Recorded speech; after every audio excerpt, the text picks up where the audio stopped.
The public backlash over the parliamentary expenses scandal has led Labour's Health Minister Phil Hope to hand back more than £40,000. He said he couldn't bear the anger he'd faced in his constituency. In the Commons, the party leaders were still arguing about how best to reform the system. In a moment, we'll be hearing about Mr Hope's payback. But first, our political editor Nick Robinson reports on a crisis that threatens to break the trust between people and their politicians. This is the week when the House of Commons began to resemble the House of Horrors, a place of dark secrets whose occupants are still reeling from the shock of it all. Order. Question to the Prime Minister. Just listen to a sound you'll rarely hear. Silence. Mr Speaker, before... That a reaction, perhaps, to the news that a minister had just promised to pay back £40,000. We must prove ourselves worthy of the public's trust. We must apologise for mistakes that have been made. We must rectify all the errors that have happened. And we must reconstruct the system in a way that the public will see it as building confidence in the political process. The key to that, he says, is an independent look at every MP's claims and an independent inquiry to fix new rules. Not so, says the Tory leader. The issue is not so much whether the rules were obeyed. The issue is about the rules themselves. How much needs to be paid back is not really a legal issue. It's actually a moral and an ethical issue. He is turning this into a test of leadership. Isn't it time to stop the talking, stop the endless committees and start showing some real leadership to deliver some real change? Leadership is about the whole of the political system responding to the changes that are needing to be made. And leadership is me saying to all the political parties that they've got to act now and immediately to change the system. They are closer than you might think on how the system of MPs' expenses should change. What's agreed is that MPs should only be able to claim rent, mortgage interest, council tax and utility bills, that there should be a ban on flipping which house an MP can claim for, and that there should be a review of all claims made in the past 4 years.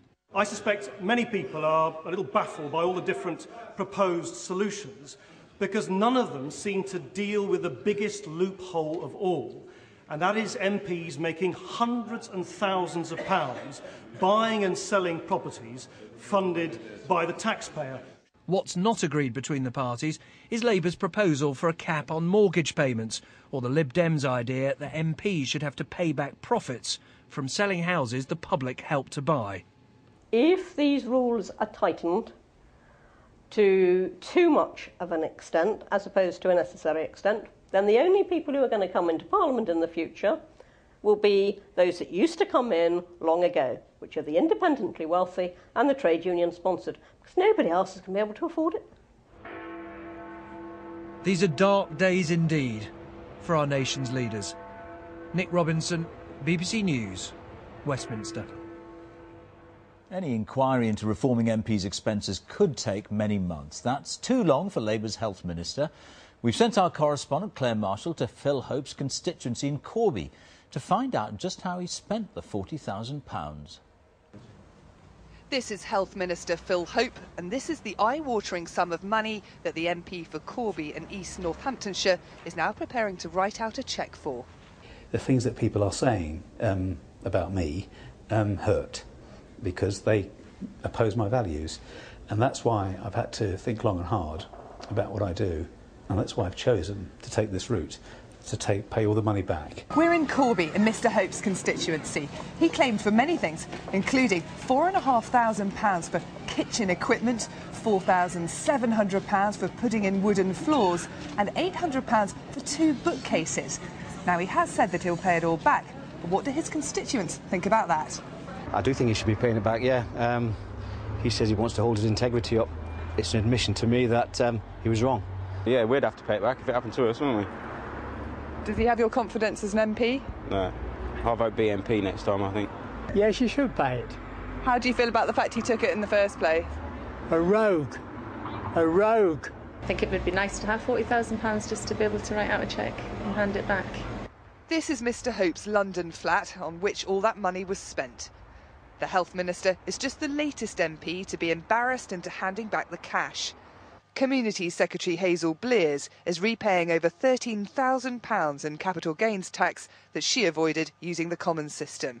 Conservative MP Michael Gove is paying back £7,000 that he claimed for furniture. And former Lib Dem leader Sir Ming Campbell is paying back almost £1,500 he paid to an interior designer. MPs must now be wondering whether these gestures will be enough. Claire Marshall, BBC News, Corby.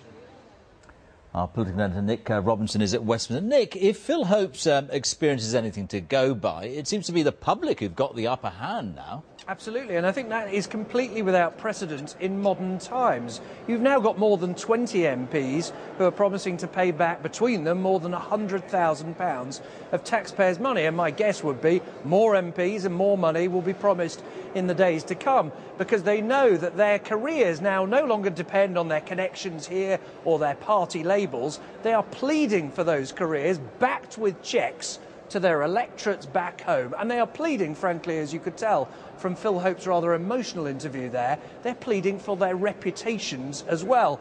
Now, some people might say, well, damn good thing too, that is as it should be. There are worries, though, amongst people here at Westminster, backbenchers, people who are not part of the party machines, who Anne Widdecombe spoke up for today.